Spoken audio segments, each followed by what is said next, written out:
point is on top of that, they say it's all by chance. So if it's all by chance, then just because the what is call it, the ancestors lived in a cave and carried the club on their shoulder, right, like that, and had a scraggly beard and all that, and went out, and marriage ceremony means you go out, find the girl you like, club her over the head, and drag her home by the hair. I think that's the proper romantic method, and like that is. Why is it that it turns? Why couldn't it have gone something else? Why isn't the guy didn't wake up one morning with wings or something? Stuff. It's just that's the whole point, is that they put together their idea, because the point is they're trying to prove that there's an evolution. And it's not that the Vedas don't talk about evolution, but they're pointing about us in consciousness. You see what Prabhupada's talking about. It's all about consciousness. So you have to measure everything by consciousness. Like that. Does that make sense? Like, let's say we have two scenarios. Okay. One situation where the guy did an excellent job, but the mentality was really bad. Right? And someone else did a not very good job, but his mentality was really, really good. The devotees were very happy. The other one, they weren't happy. So now, how do you measure this? How do you decide which is good and which is not? Right? So now if you use technique as the thing, then the one who did the good thing, but nobody liked it, then that's better. And the one who didn't do as well, but everybody was pleased because he was very Krishna conscious, that's considered the lower one. But the measurement's not that. The measurement is Krishna's pleasure. Because everything's measured. Like political correctness means you're measuring it according to what is the political situation that's accepted today. Right? At least right now. By the afternoon it might change. So that's the thing, is that you're measuring everything. So that's the thing, is as a leader, you have to know what is the measurement. And the measurement has to be how it pleases Krishna, how it's in line with Guru, Sadhu, and Shastra. And if it's not, then it wouldn't be used. You wouldn't take that path.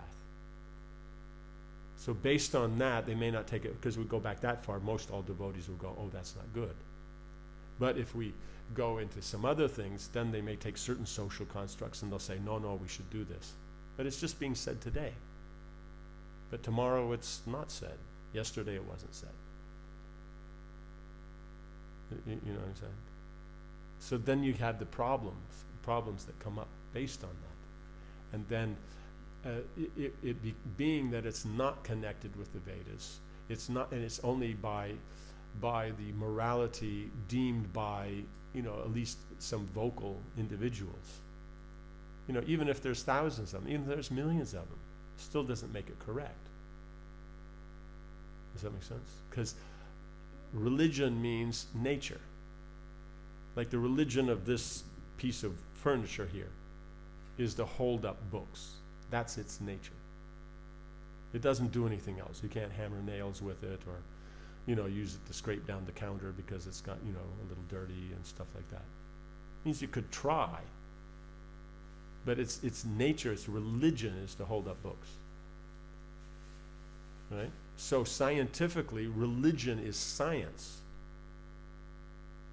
Right? So in other words, the science is the knowledge of it.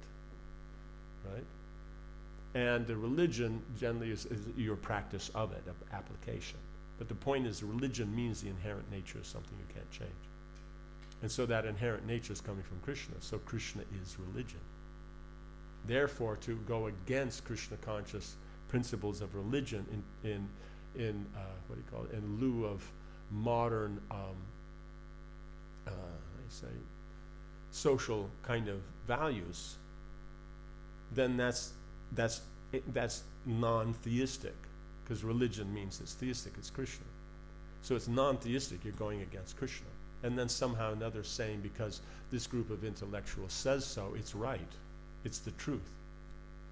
When Krishna is truth, he's tattva. He's satya. And these guys are, just being paid. Right? Does that make sense? So it's because they're being paid to say that. That's why they say it. Whether they believe it or not, that's another thing. You know, at least in the academic field, you just have to say what you're paid to say. You know, like in, let's say, what is it, Sorbonne in France? There's an atheistic college, university. You do not talk about God. Even if you believe in God, you just don't talk about it, and you'll get paid. But if you talk about God, they will fire you. So it's just a matter of, you know, you want your job, you don't say anything. You know what I'm saying? So the whole point is this: Krishna is truth. And this whole idea is just because it's there on the internet, people are saying it's the modern thing, it's the fad, and all that. And it may even agree with our own conditioning, the things that we value. It doesn't make it truth. So that's why we always have to be very, very careful, is that it's just made up. And even though they'll say it's important in one area, another area of science completely disagrees. Means I don't think there's any two branches of science, any discipline that agrees with each other. Each one thinks the other one is useless. And without them, the other ones won't happen. You know, so that's the difficulty. Does that make sense? Yeah. Yes. You mentioned this vegetarian Yavanas. Yeah. So I thought perhaps a good example of this is from the story of devotees who are going to, in the United States, we have this Kirtan festival. Okay. So there are many of these, non-devotional performance, like this Krishna Das and others. And there are thousands of people, so devotees obviously go there. Mm-hmm. I was very surprised to hear from one of these devotees who is frequently attending this kind of festivals that many of these people who are there, who are vegetarians, who are into New Age, Mm-hmm. the good stuff, Mm-hmm. and he said that they hate devotees and they hate what devotees stand for. They wish that devotees would not be there. Mm-hmm. So perhaps this would be a good example of Yeah. vegetarian Yavana. Yeah. Because Yeah. the mentality is completely against it. Yes. Yes. So they're against the Vedic version. That's all. So it's yes, that's a good example. Yes. Yeah, well, I was recently invited into a radio production about Jewish life and cancer. Mm. Yes. So there Yes. was one professional psychiatrist, Okay. something outside, Mm. one hypnotherapist who Regressions. Okay. and us. Oh, okay. That's cool. And Very balanced, wide. and immediately, okay, I wasn't the target actually so much, but immediately this scientific psychiatrist, he attacked this, even before the discussions, it was Mm.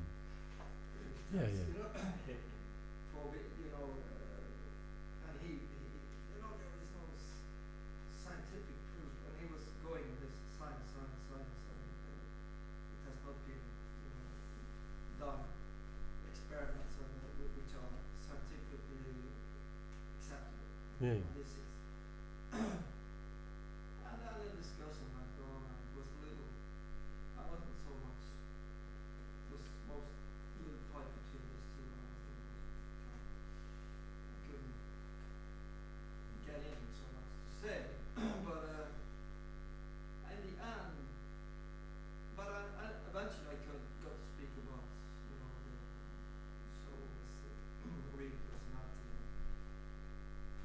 and he was challenging, and then the leader of the program was asking, well, what is your conception about what is consciousness and what is the self? To the guy. Yeah, to the guy. And he said, well, can be just it's all a machine.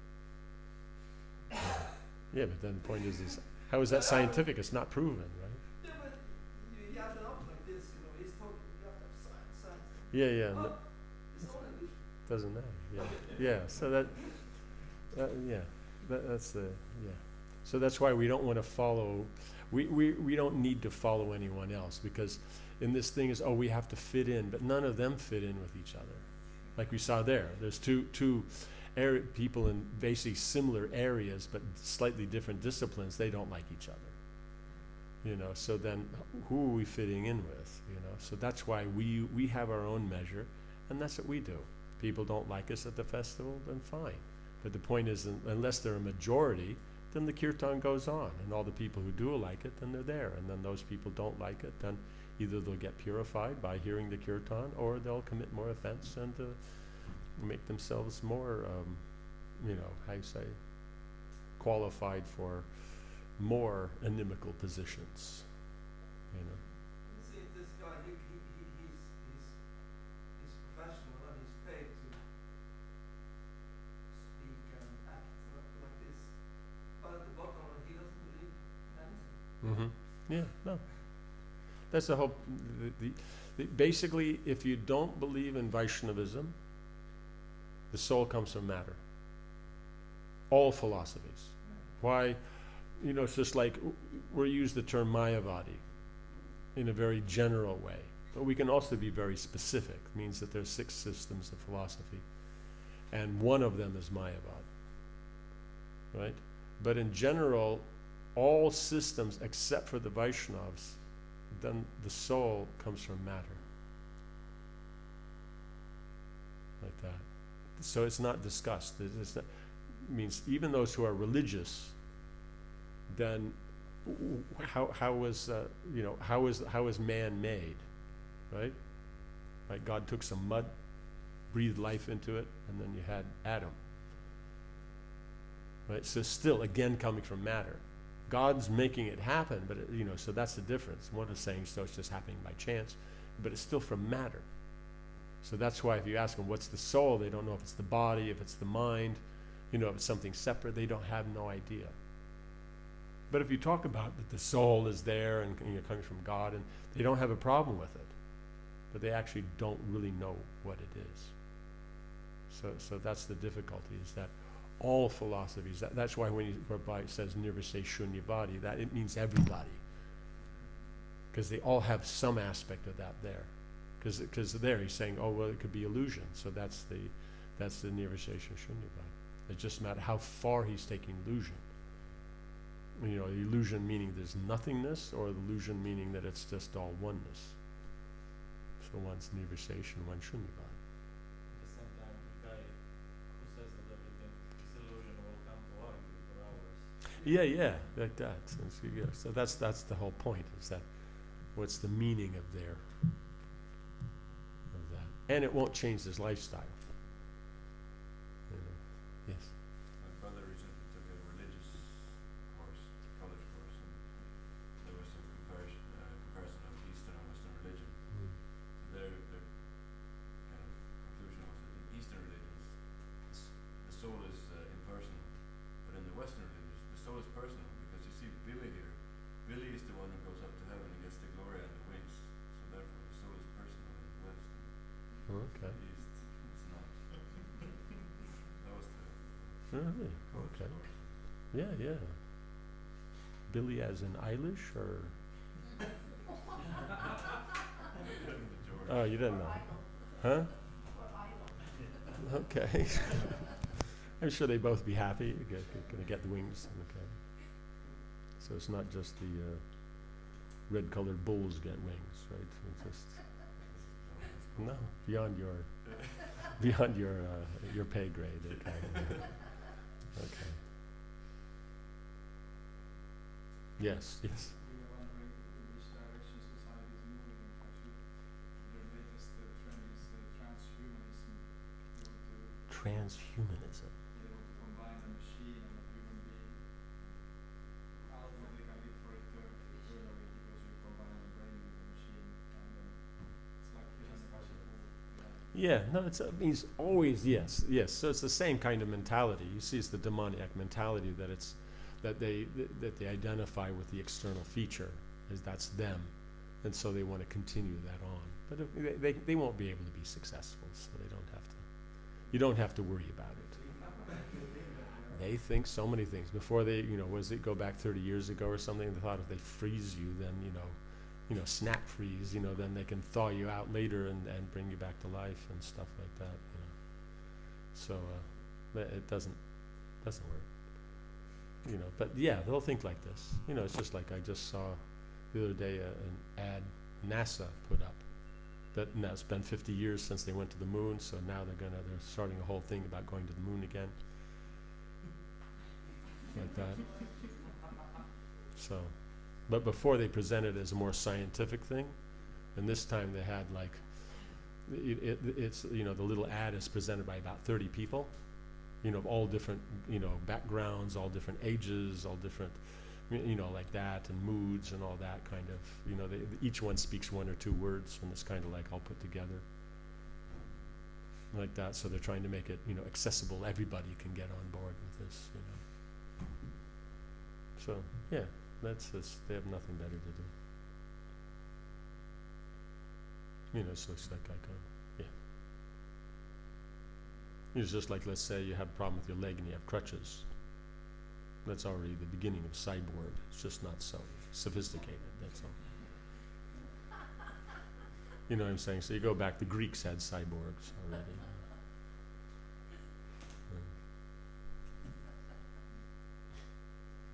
Yeah, it may not go down so well with the steampunks, because they generally like metal as opposed to wood, but yeah.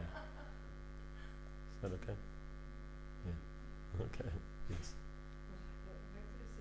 Intermediate fasting, or however it is called, is it supported really in the Vedas? Because I never heard about it in the Vedic standard, like you can take breakfast khichdi, for example, you can take grains, in the evening you can take grains. Yeah. No, what we're saying is that the general thing is if you're more focused on the,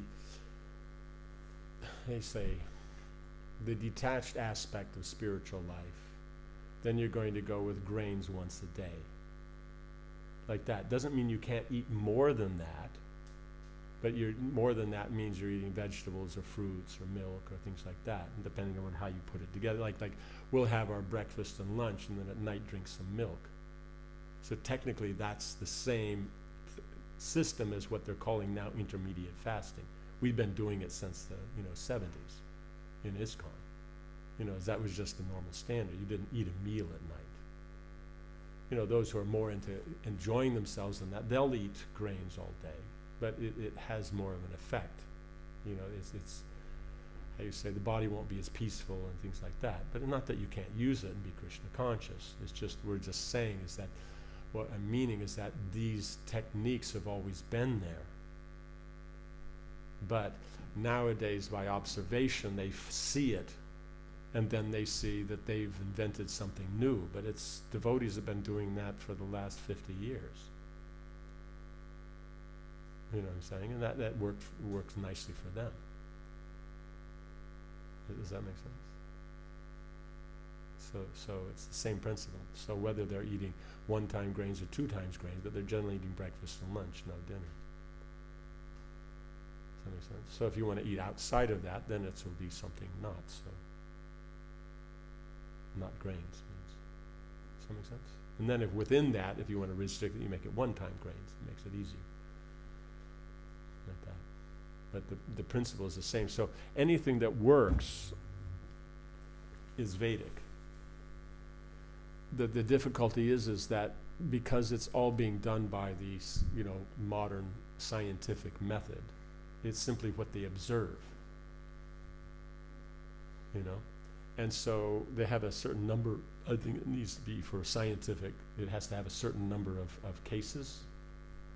I'm not sure what it is, but in many cases you see if they're up in 600, 900, 1,000, then, it's considered a good case study.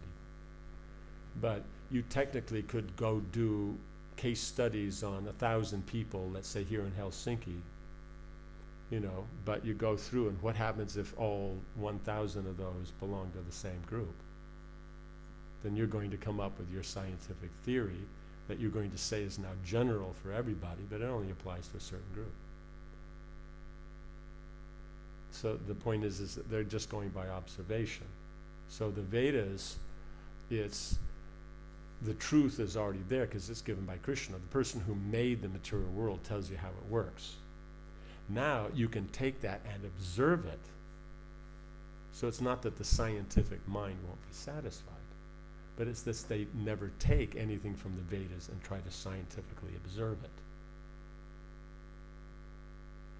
You know what I'm saying? So they have their own, because it's, economically is what they're trying to accomplish. So, okay. Okay.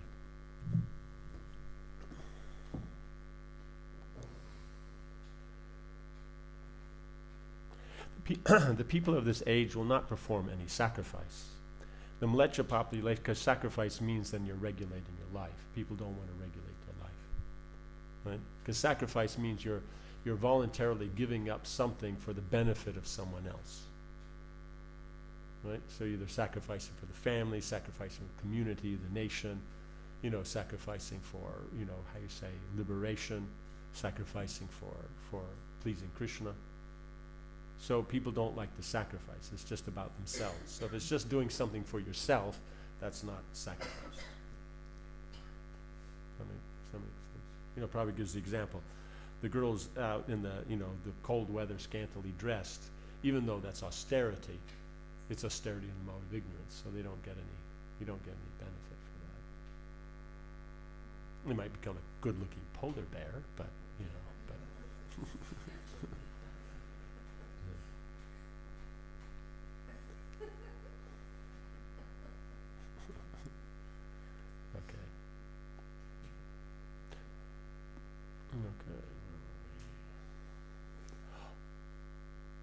The militia population will care very little for performances of sacrifices, although performance of sacrifice is essential for persons who are materially engaged in sense enjoyment, right? Because you're trying to enjoy something, you have to sacrifice, right? Because if you're not trying to get any, just like if you want to make profit, you have to make sacrifice.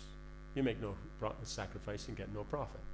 So you want sense gratification, there must be sacrifice, right? Because sense gratification comes when there's artha comes when there's dharma. Right? So dharma means sacrifice.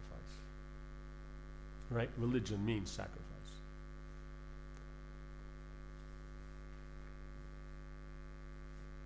In the Bhagavad Gita, performance of sacrifice is strongly recommended. Bhagavad Gita 3:14-16. The living beings are created by the creator Brahma, and just to maintain the created living being progressively towards the path back to Godhead, the system of performing sacrifice is also created by him. The system is that living beings live on production of grains and vegetables, and by eating such foodstuffs they get vital power of the body in the shape of blood and semen. And from blood and semen, one living being is able to create other living beings. But the production of grains, grass, etc. becomes possible by rain, and this rain is made to shower properly by performance of recommended sacrifices. Right? So here you see a mechanical aspect. Just even you want to make things work, there must be sacrifice. So if the sacrifice is there, then the rain is proper, production of grains and vegetables and foodstuffs is proper, the lifestyle is proper. So then everything goes on nicely. So the society can grow and everything. But as soon as sacrifice is not there, then these things don't happen properly and things don't work. Because again, it comes down to why is that? Because you're pleasing the Lord. The Lord's being pleased.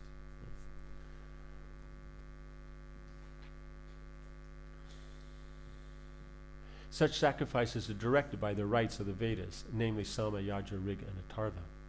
In the Manusmriti, it is recommended that by offering of sacrifice on the altar of the fire, the sun god is pleased.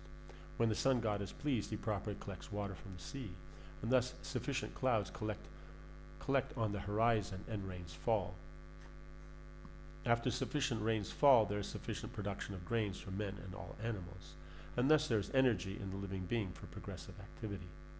The Mlechas, however, make plans to install slaughterhouses for killing bulls and cows along with other animals, thinking that they will prosper by increasing the number of factories and live on animal food without caring for performance of sacrifice and production of grains. But they must know that even for the animals they must produce grass and vegetables. Otherwise the animals cannot live. Right? So it's the same thing. It's whether you eat the grains or you feed it to the animals and then eat the animals. but you're still going to go through the same thing. So they're thinking that they can function on their own, they don't have to follow the rules. But the thing is, we see is as these things are there, then things get disturbed. Yes. Explain to people that use 1 meat plate, it's energetically it's like 5 vegetarian dishes. So much energy. Yes. No.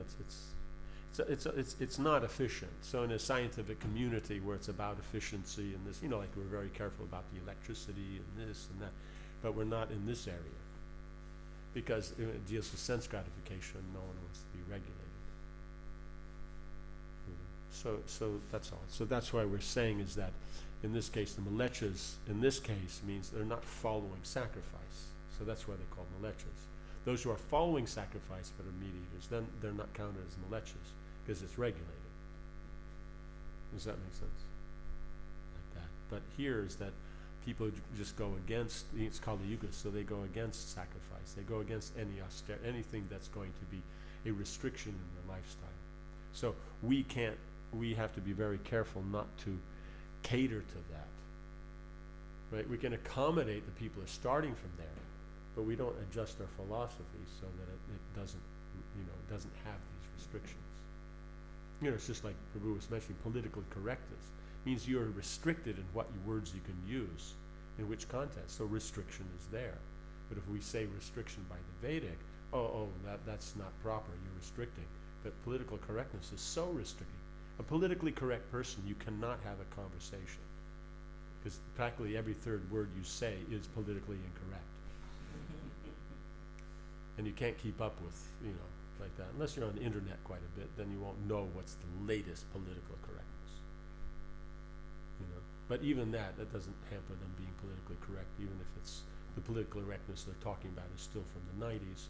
It's still, you can't have a conversation. Does that make sense? So restriction is going to be there. It's just a matter of, is the restriction given by Guru, Sadhana, and Shastra, or is restriction just vox populi?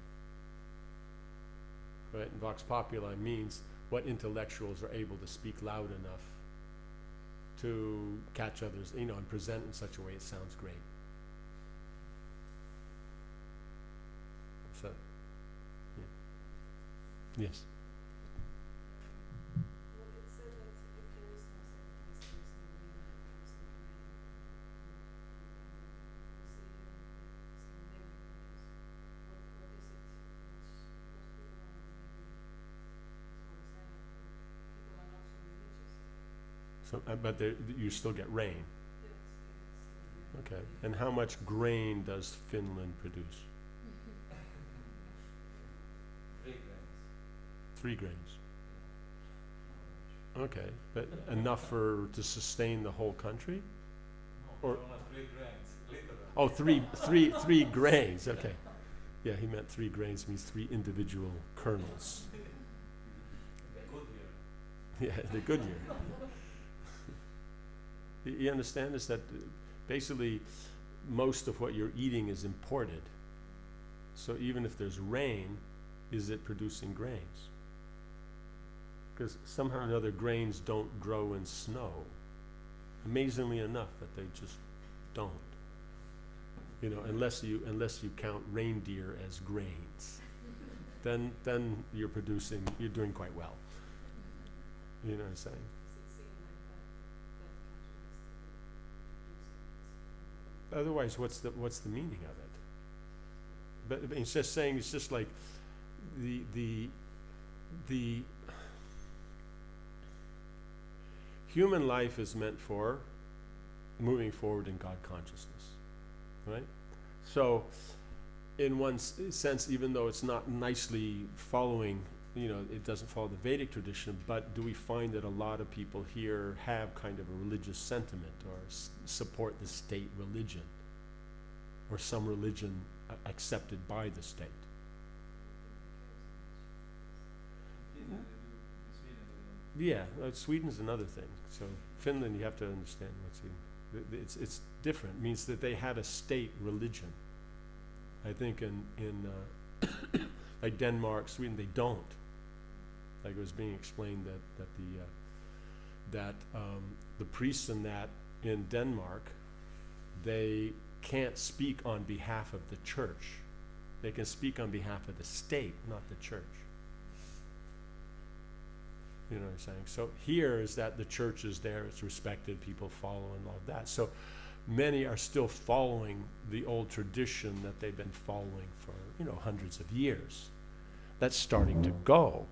But then you see is that you're having the effect in the weather and the things and this quality of life and how things are going. So you're seeing the effect. So it's not that it's not that, see, Krishna is trying to take care of everybody and give them the opportunity. So it's not that he doesn't give them something. It's just like because the son's misbehaving doesn't mean you don't feed him. But it doesn't mean that he gets a whole lot of other facilities. So everybody gets something, and within that, they consider it nice. Does that make sense? It means that if there's no snow on the ground and the sun is out, weather's perfect.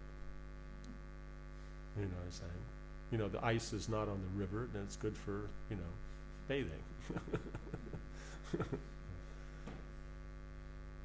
You understand? So for them, that's great. But probably if you went to some other cultures, they wouldn't bathe, like someone was saying. Well, even here, I think even here is, even though the temperature is basically the same, means if you cut a hole in the ice and take a bath, and in the summertime when the ice on the top melts, the water under the ice is still the same temperature, right? Because the water under the ice is still liquid, but now just the ice on top is gone. But old tradition is that until the whatever you call it,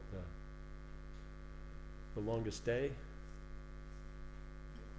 the equinox. That's the equinox? I thought the equinoxes were the March and September. Solstice, yes. Till the solstice, you don't go, out swimming for fun. You come out of your sauna, dig a hole, cut a hole in the ice and take a bath. That you do. But you don't go, swimming and playing and everything until the solstice. And I think it's that until the equinox, and then after that you don't do that anymore. So these are traditions. I'm saying people follow them. They respect the parents. They respect the church. They respect authority. They respect the government. So therefore things work. And so you still have some quality that's there. But if you go to places where that's been given up, then it goes down. Does that make sense? But if in some places they all have a standard where everybody, let's say like Thailand, they have things, there in facilities like that because they respect their tradition. Like that, even though their lifestyle may be very different than others. Does that make sense? So, but they're not, because they have the religious things, they have all these things. So then they have facility.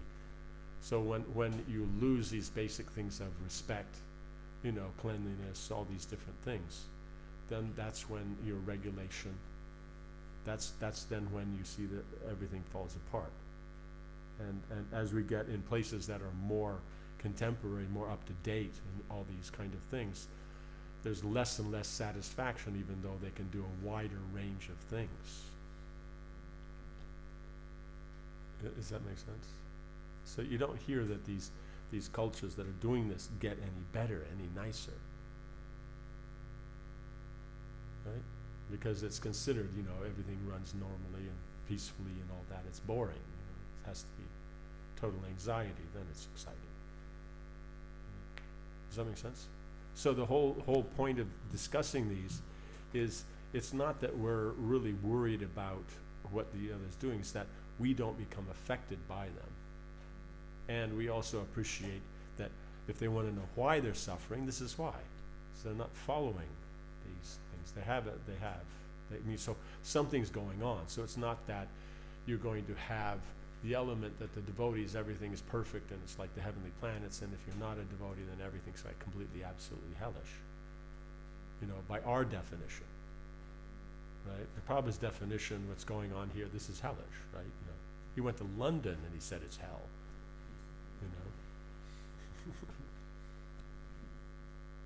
that, because it's just, the sun's not out. It's not regulated. It's not, like here, it's cloudy, but it's not raining. Standard in India, the sun will be out, fully out, pleasant, nice. Dark clouds will roll in. And when they come in, it's raining where they are. So you can see the rain. You can actually walk quicker than it and get inside. Then the cloud will come, heavy, heavy rain, for about 45 minutes of that, and then the cloud goes by. And then the sun comes out. That's rainy season. Like that. Not like this. This is symptomatic that people are sinful. When it's cloudy and it's not raining, it's just cloudy all day, and that's a symptom of sin. So if you have like this for 10 months of the year, something to, understand from that. Is that? I was just looking at, it's here people have, everything to Yeah, some it's- way they must. That's what we're saying. They respect authority, they do this, they're religious, they have something. The point is, but that's all they have. It's not progressing, it's not moving forward in God consciousness. So then how is that special? Like we said, Krishna takes care, he feeds them. But that's what's happening right now. You go back a few years, it was a bit of a problem.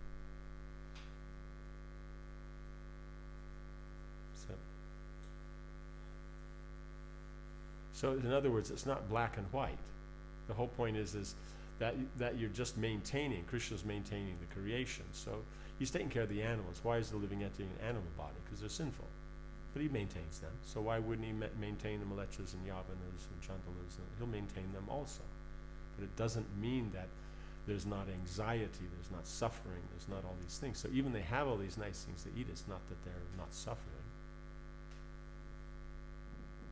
Does that make sense? Yeah, so that's where you measure, is that.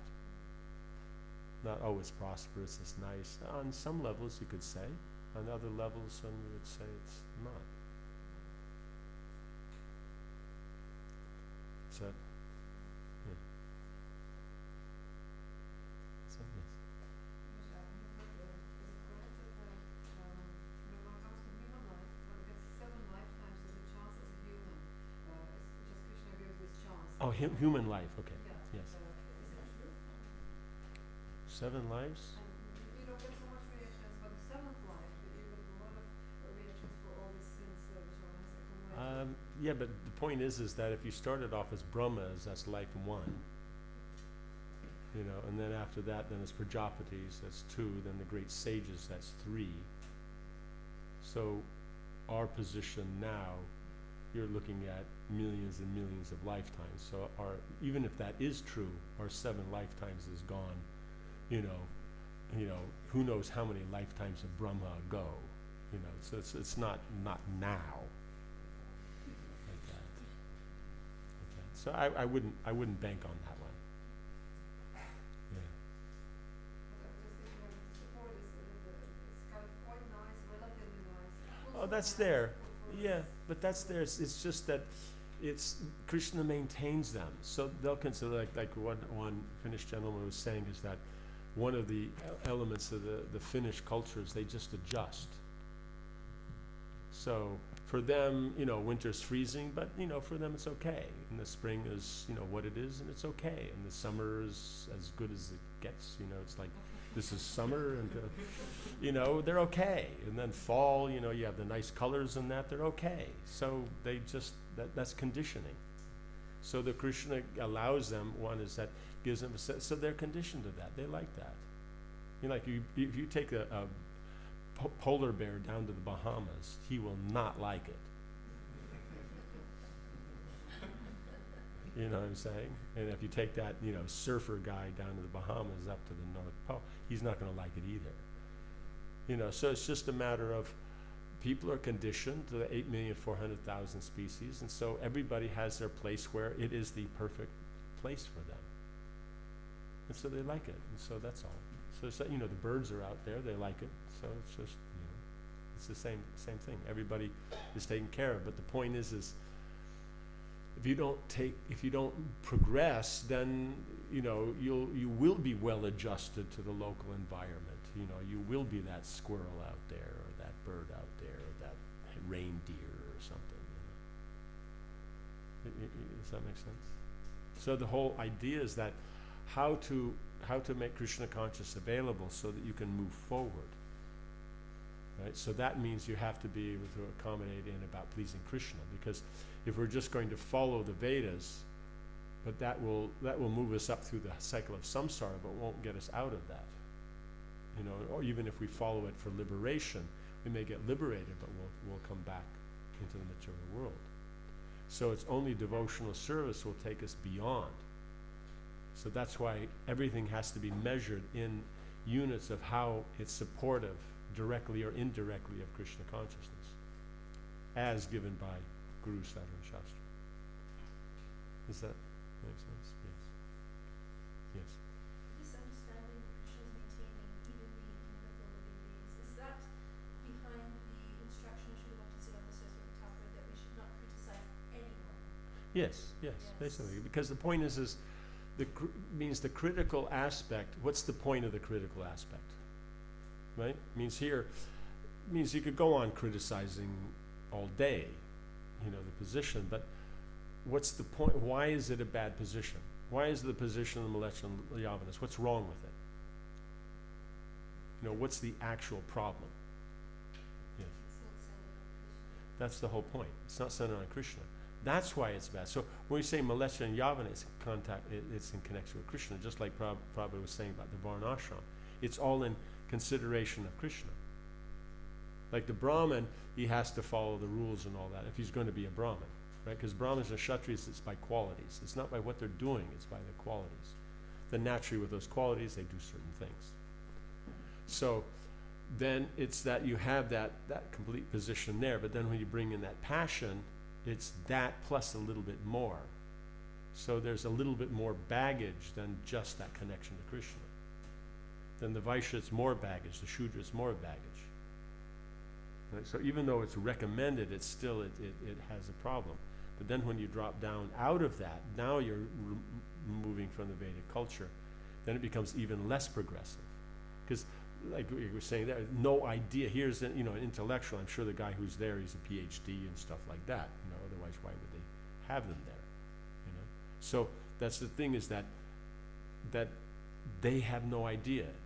You have a psychologist. He's probably one of the leading persons in his field. I mean, technically, to be a PhD, you have to be the leader in your field in the world, right? Because you have to write a new dissertation. So. But that doesn't mean you still know what's going on. They don't know what the soul is, what the body, the subtle body, gross body. That means they're a psychologist, but they wouldn't be able to explain the mind as something that accepts and rejects, and that's all it does.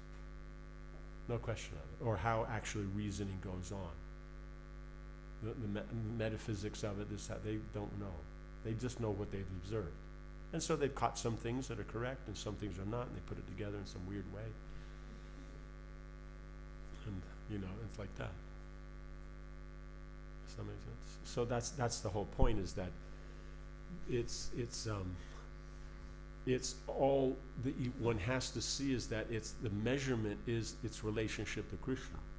And so even here, when you find fault, unless that fault finding is going to show how the benefit of connecting to Krishna, it has no purpose.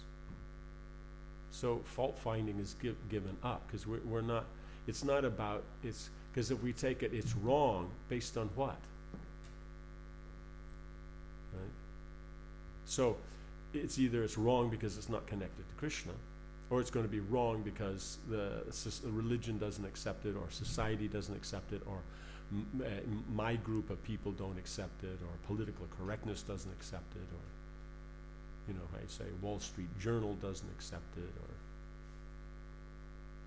how you say. Does that make sense? So that's the whole thing, is that it's so finding fault without its connection to Krishna, that's easy enough. Everybody does that. Means finding fault is, especially in Kali Yuga, that's your claim to fame, is how much you can badmouth somebody else, right? So it's not, we see even in the 11th canto when Uddhava is asking about these different positions, the karmis, the jnanis, you know, the different philosophical positions, the different sages and their philosophies. So Krishna's pointing it out, what's right and wrong. But at the end of the conversation, he says this is enough of finding out what's wrong, because focusing on what's wrong itself is a fault. So we always have to bring it back up to Krishna. You know what I'm saying? Because otherwise then, how do you actually judge that it's wrong? So that's the thing. As soon as you add in, how does it please Krishna? That's then when, if you're dealing with politically correct things, that's then when the, how you say, the circus starts. You know, then they have to try to say this or that or so many things, and, you know, to try to prove that it's pleasing to Krishna. But if you actually analyze according to it, then how is it? Because even if the situation could be used, it's not the situation that makes it of value, it's the mentality. Because bhakti is the mentality, not what you're using. You know what I'm saying? You know, like let's say, yukta vairagya. So, this principle of yukta vairagya is actually a very advanced term. It means that you see everything in connection with Krishna. And so therefore everything you deal with in connection with Krishna. That means the body, the mind, you know, your clothes, the floor, everything. You know, the air you're breathing. It means everything is being connected to Krishna. You know what I'm saying? Well, let's say in the contemporary kind of forum, then yukta vairagya means anything non-Vedic being used for Krishna. It doesn't include Vedic stuff used for Krishna. Right? Unless you're using it in a way that's not traditional, then you can call it yukta vairagya. You know what I'm saying? But it actually philosophically is an advanced term that someone doesn't see anything separate from Krishna. Does that make sense? So we have to be careful, is that we're saying is like if we say, all these things, how's that, but are you not using the airplanes? Are you not using the phones? Yeah, but you could use the airplanes for all kinds of stuff. You could use the phones for all kinds of stuff. So it's not the airplane or phone that makes it yukta vairagya. Because yukta means connected to Krishna, vairagya means with detachment. So what does that got to do with the airplane? Is the airplane connected to Krishna? Is the airplane detached? No, we're detached. We're only using it in connection to Krishna to please Krishna. That's yukta vairagya. It has nothing to do with what you're using. It's seeing it connected to Krishna, and you're not trying to gain something, karma or jnana, from it. So in other words, pure devotional service means naturally yukta vairagya comes along with it. Does that make sense? So it's the mentality. But otherwise, we tend to extend it to the external and then fight over the differences of how we think external should be used. Right? So that difference of opinion, that's where the fault finding comes up. But it's the weakness is it's not connected to Krishna. You're on the plane because you enjoy that. That's not yukta vairagya. That's a problem. You're on the plane because you're going for something to do with Krishna consciousness. Then that's fine. Does that make sense? So the discussion is just to point out where it's not Krishna conscious. That's the standard. Then the problem is the material background in first of all is, as we started the discussion, is about externals, and so it's naturally going to have a discussion of what's right and wrong there. But then you bring it into the Mleccha Yavana culture, and then that's all they have is arguing with each other. So, yeah, okay. Yes. Yeah. In terms of fault finding and as meaning if it's connected to Krishna.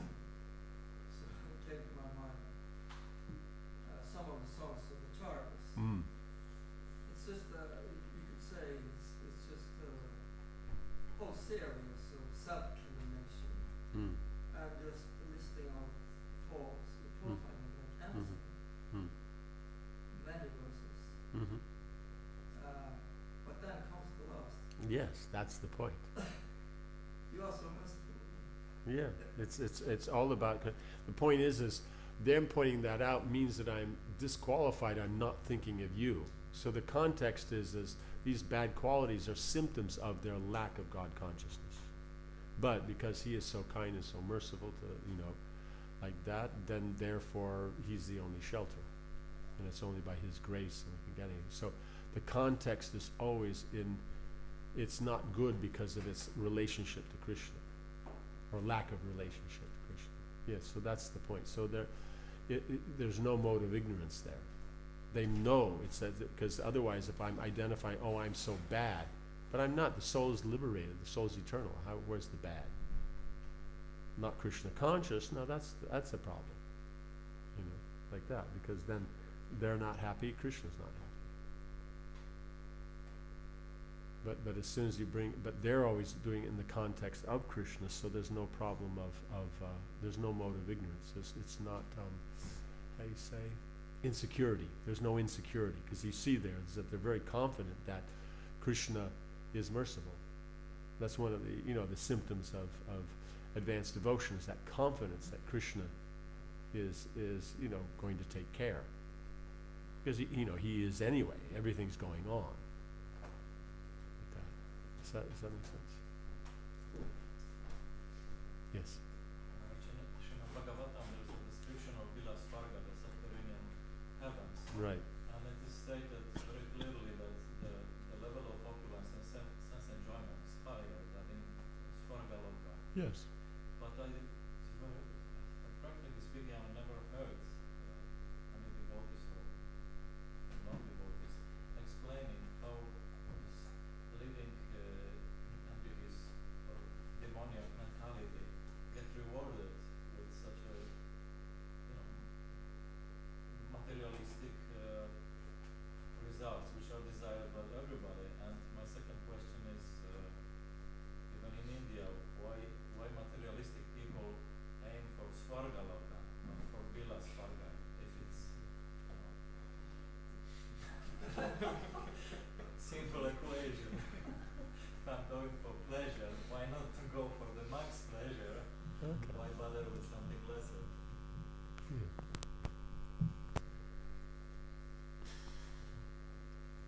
As mentioned, you're trying to elevate yourself in Krishna consciousness. So if here is that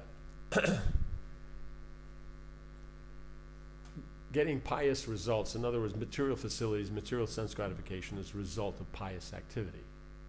No? Not from impious activity. So here is, we take it that, how you say, we're working in an environment of non-devotion, non-Vedic. So therefore, us and our people or our community, we're the good guys, right? So then the demons are the ones that are outside of that, going against that, right? So the idea of demon and Vedic culture, we'll never consider them the same. It's always, demon means he's not following Vedic culture.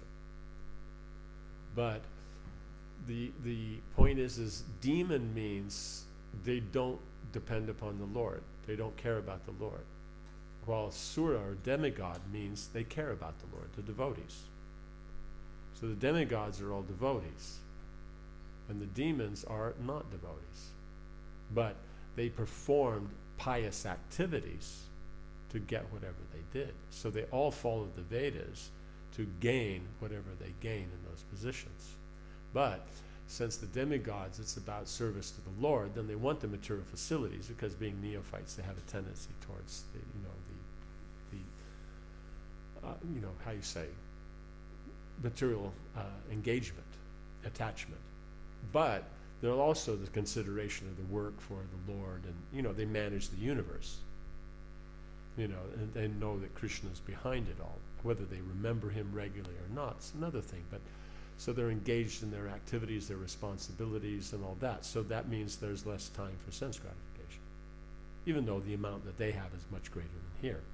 But for the demons, means it's not about God, so it's not about responsibility and all that. So everything they do is just for sense gratification. But they got it by following the Vedas. Yeah, they're not getting it. Just asuri varmasham without Krishna. They're just without Krishna, that's all. So that's where they have more, because that's all they do. So they expect more. So that's the point, is that they're approaching Krishna as the rules of karma. And they follow the rules nicely, so they expect to get their results. And Krishna, they follow the rules, Krishna reciprocates. That's the point. Krishna, as you surrender, he reciprocates. So if you worship him as money and follow the rules of money, you get money. You know, you follow social influence, then you'll have that. You follow relationships, you'll have that. You know, just the senses, then you'll have that. But you have to follow the rules. You know what I'm saying? Does that make sense? So in this sense, they are not impious. They follow They're the not rules. impious, but they're still demons. So we don't have a concept that you can be pious and still be a demon. Because, see, it's just like, let us take the contemporary, religions.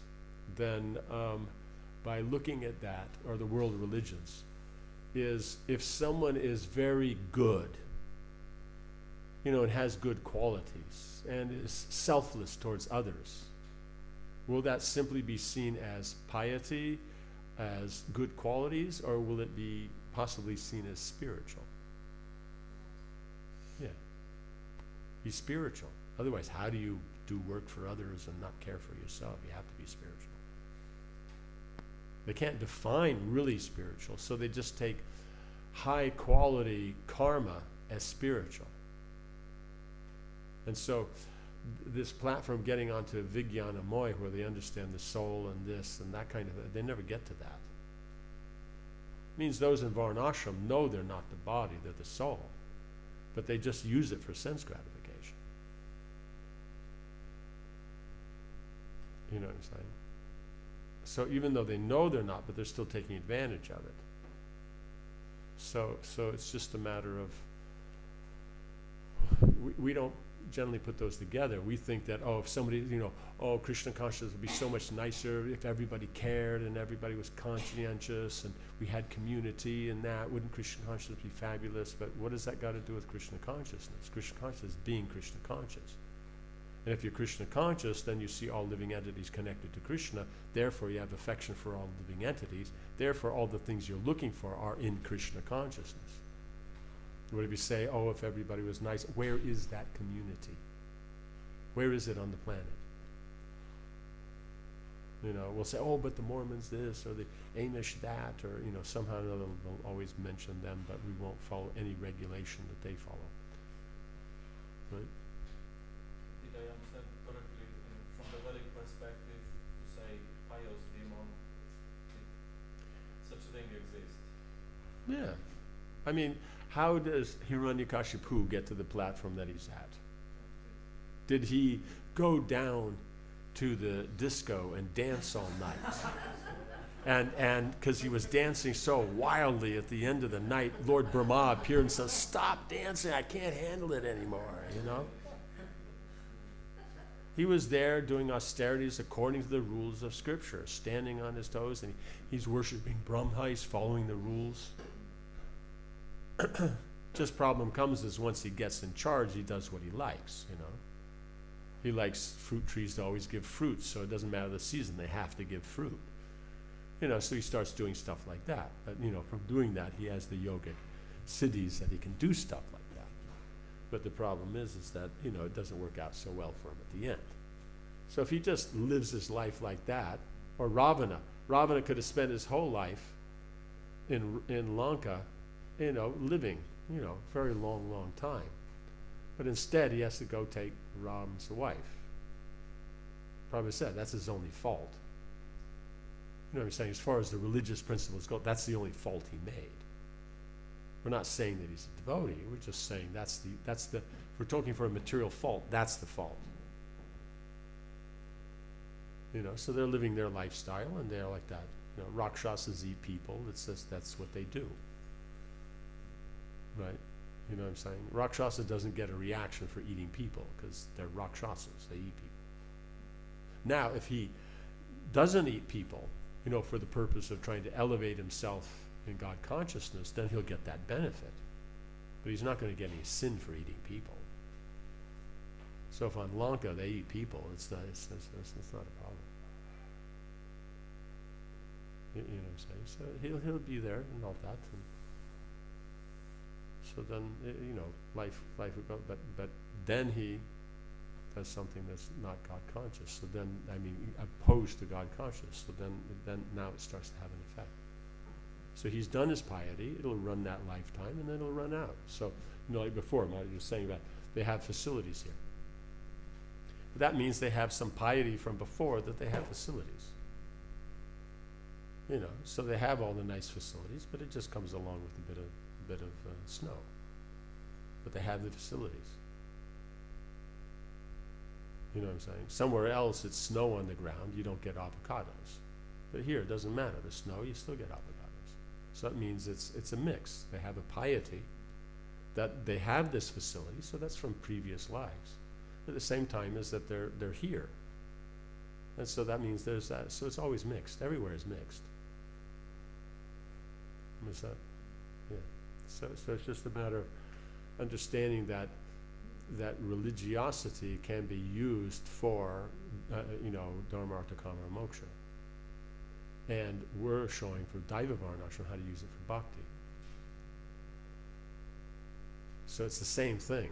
That's why you see so many purports. They'll be talking about the Brahmins and the Smartas and that. And for us, we don't know what they're talking about. Only when it starts talking about Mlechas and Yavanas, then, okay, yeah, that's our boys, So then, so it's just a matter of understanding what you're dealing with in the universe. It's Krishna's universe. And so, the 14 planetary systems, how they're set up and all that. But it's different. It's just like you're saying, they have more sense gratification. But it's because they're not God conscious, it's sense gratification that they consider is very important. Just for example, from Bhumandala up, you have day and night from the sun. But what's below, the seven talas below, they don't have sunlight. It's because the Bhumandala blocks it, right? There's no sunlight at all. And so there on the second and on the sixth, levels there that, you have all the seven planetary systems. So on the second planetary system and on the sixth one, the Nagas live there. And the Nagas have the jewels on their foreheads, and that produces the light that lights that whole area down there. Because it's not as wide. It's only 10,000 yojanas wide.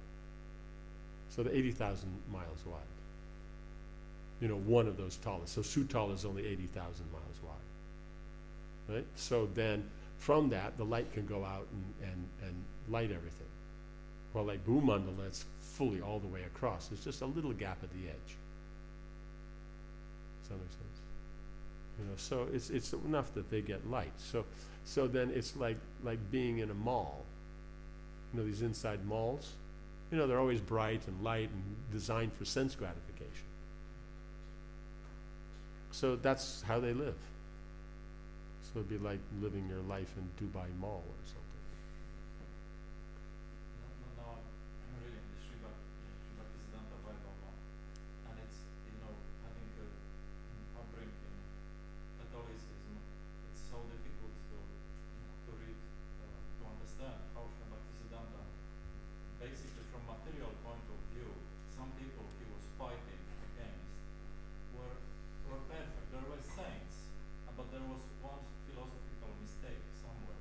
Mhm. Srila Bhaktisiddhanta Saraswati, sometimes he was just, it was enough for him, practically said that this person is a cheater, or he's a demon, or something. Means when it comes to pure devotion, means that person with that mistake, will they get pure devotion? No. So that's the whole point. So if the measurement is pure devotion, that's where it is. They're cheating people. They're pointing out, they're making people nice, pious, they're doing good work. But will they get pure devotion? No. And will anybody following them? No. That's where the cheating comes in. But if you're looking in other examples, and you're talking about how people, it's just like Prabhupada will say, it's like, India, because they follow Gita and all that, and he's talking about Gandhi and how he's, committed. He's like the leader of the society. They're following Gita, and he'll be pointing that as a good thing. Does that make sense? Because the context is that by following the Vedic culture, by following the Gita, they progress, and so even here, leaders of society are following it. So you're taking that example, but then when you take it further, when you get into Harijanas and all that, then then there's all kinds of things to say. So it just means the context. So if you're talking about pure devotion, then nothing other than pure devotion is going to give pure devotion. And so it has to be very clear that that's what we're working on. All these other things can be used as long as they're in context of pure devotion. But that being their context of pure devotion means you are using it in that mood. Does that make sense? Means I have, let's say, a materialistic mentality, and I'm attached to a particular thing. And that thing could be used for Krishna. And so I'm using it, but not necessarily for Krishna. I'm using it because I'm attached to it. But I don't want my attachment to be known, because if you're going to keep up the status quo, then you're not supposed to be attached, right? That's, number one bad thing in our society is be attached, right? So therefore, then I have to present it that I'm being Krishna conscious by engaging in that, right? And That rings a bell. That's exactly. yeah, and then when you're taking how you say, those who are following the recommendation, then I have to show, because I'm attached and I'm doing this, and I'm, from at least my view, I'm good, I'm great. So that means the people who are doing something else, there's got to be something wrong with them, not with me. So therefore, even though they're following the tradition, that's wrong. Because that's not practical, it doesn't fit this age, it doesn't this and that, they're not being honest, or they are doing the same thing I'm doing just behind, so they're not straightforward. I'm straightforward, see, I'm out in the open, I'm fabulous, because being straightforward is somehow considered an important thing. Even the Vedas support that, being straightforward in ordinary dealings. But this is not ordinary dealings, because you're trying to make it spiritual, so now it's not ordinary dealings. But whatever, it's seen in that way. So I will try to present it that it's fabulous, but the mentality is wrong, because I'm going against the tradition. I'm simply using what I can from Shastra to support my material attachment and try to make it look as if it's spiritual. That's material. That's cheating. Right? But from another angle, that they're Krishna conscious, they're trying to be devotees, they have faith in Krishna, they have faith in the form of Krishna as a person, that will say all good things about, and will offer all respects and everything like that. So we have to be very, very careful. That's what we're saying. The Yukta Vairagya is a mentality, not the situation. We're taking it that Yukta Vairagya means the situation. I'm in a modern situation. That's Yukta Vairagya. No, it's a mentality in which you connect everything. So Yukta Vairagya, you could be in a spirit, in a traditional or non-Prabhupada's Yukta Vairagya. He's in Vrindavan, that's Yukta Vairagya. He's in Mayapur, Yukta Vairagya. He's Bombay, Yukta Vairagya. He's in New York. So there's a consistency. Does that make sense? So basically we're discussing is how to measure things, because that's the whole point, is that as a leader you have to be judging things constantly.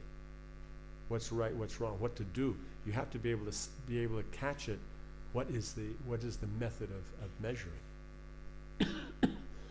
Because it's not just, whether it's this hat or that hat, or this quadrant or that quadrant, or this system or that system. That's not going to judge. Is it Krishna conscious or not? Is it going to progress in Krishna consciousness? Not just because I like it, so therefore I'm going to use a shoehorn to get my foot in a thimble or something. It's not going to work. Does that make sense? So that's the point. Does that work? Yeah. So that's why you'll see is that if the acharyas, they can be super strong on these points, at the same time they can be very accommodating. It's just depending upon what aspect they're measuring. Like if you take that saintly person, that they're detached, that they're, following authority, from that angle, then that measurement's good but it's indirect, but it's useful in Krishna consciousness. But the aspect that is being brought out is that won't be useful. It's either it's a technique or a mentality. So even though the situation's nice, the mentality's wrong, it's wrong. Does that make sense? That's the whole thing. Like that. So we're so used to, from the material conditioning, as we said, giving up Krishna is the primary. We take it that the secondary means the jnana and kriya aspects and the results gained from that. That's actually how we measure things. But you have to measure it by its connection to Krishna. That's how they measure it in the spiritual world. Does that make sense? Why we're using the term always measurement? Measurement comes from the word miyate, right? From Maya, which comes from miyate, means to measure. Like that. And so then, are you measuring by Mahamaya or are you measuring by Yoga Maya? Yoga Maya means, in the mechanics, you're including Krishna. Mahamaya means just the mechanics, no Krishna. Does that make sense? So that's what we're talking about. Externally, it'll look the same. So in one sense, you can talk about, we can use this, some technique that some materialist is using, and it may be useful in Krishna consciousness, but it depends on your mentality, whether it takes on a spiritual or a material. Is it because it's coming from the karmis, that's why it's of value? Or it's because it can be connected to Krishna, that's why it's of value? It's just which one you're using. Okay, well, explaining this, because now I better understand why Bhaktisiddhanta gave this definition of Maya. Maya means what can be measured. Yes, because it comes from the word miyate. Means you have to know grammar really well to be able to do that, because this came up in a thing, I mentioned it, and one grammarian, they got very upset. Oh, it doesn't mean this, and then we came along, then I think Jiva Goswami explained it. So Bhaktivinoda Thakur was taken from Jiva Goswami, and he gave the analysis and gave the Panini verses and everything like that. They had to accept, but in their training, they had never come across that, because it was using much more technical. It's like out of 3,000 sutras that are grammatical sutras, most people deal with about 1,200. Because most of them you don't see. Like that. Some of them, it's like you have a grammatical rule. If you're lucky, you might see it once in your lifetime if you read a wide range of scriptures. But it's there. So the point is, since it's there, the acharyas know it, and if it applies, they apply the rule. So the acharyas said that's what it means. That's what we accept it. Is that? Yeah, good. Okay, so we'll stop here. Try. Rantaraj Srimad Bhagavatam ki, Srila Prabhupada ki, Samaveta Bhaktivinoda ki, Jainatai Gaur Premanandi.